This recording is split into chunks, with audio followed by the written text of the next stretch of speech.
কি করছো? ওই চলে এলো হাড়ির খবর নিতে। কি আবার করবে? এই বসে আছি, এসো এসো। বসো দিদি, বসো বসো। আচ্ছা। তা দিদি কেমন খবর? এই চলে যাচ্ছে দিন ঠাকুরের কৃপায়। ও বলেন কি? তা দিদি তোমার কেমন খবর?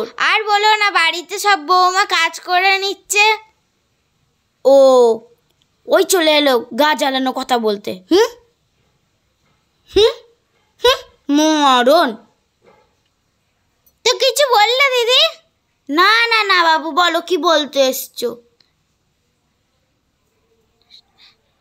আমার বৌমা আমাকে কিছু কাজ করতেই দেয় না, খালি বলেছে যে তুমি খাবে আর ঘুমাবে। তা ভাবলাম কতক্ষণ খাবো আর ঘুমাবো, তাই বলি একটু পাশের বাড়ির দিদির সাথে দেখা করে আসি। তো দিদি তোমার জামাই কেমন? আমার জামাই, আমি ভাগ্য করে একখান জামাই পেয়েছি সোনার টুকরো।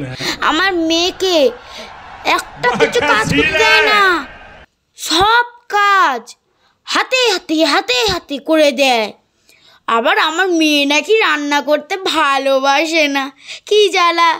তাই জন্য তো আমার জামাই ওই কি বলে আজকের দিনে ওই 5 স্টার হোটেলে খাওয়াতে নিয়ে যায়, জানো? তাই তাই আবার কি গো, আমরা গেলে আমাদেরই কতবার নিয়ে গেছে খাওয়াতে। আমার হয়েছে একখানা কপাল করে জামাই। হ্যাঁ, কাউকে বলে বলতে পারবো না, একমাত্র জামাই হয়েছে আমার। হ্যাঁ দিদি, তুমি একটা হিরিক টুকরো জামাই পেয়েছো। ঠাকুর তোমার মুখে ফুলচন্দ ফেলুক। क्यों हिला डाला ना? তা দিদি তোমার বৌমা কেমন?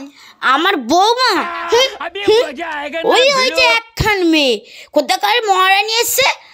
আমার ছেলে নাকি অফিস থেকে আসবে, এসে ওনার হাতে হাতে হাতে হাতে কাজ করে দিতে হবে। এখনকার দিনে আবার কি উঠেছে নাকি রান্না করতে পারবে না, ঘর সংসারে মেয়ে হয়ে রান্না করতে পারবে না। হ্যাঁ, আবার নাকি কি নাকি আবার 5 স্টার হোটেলে নাকি খেতে যাবে। ও কি গা, মেয়ের বাড়ির বউ হয়ে আবার নাকি হোটেলে খেতে যাবে? ও ভগবান, আমার তো শুনে মাথা হাত পড়ে যাচ্ছে।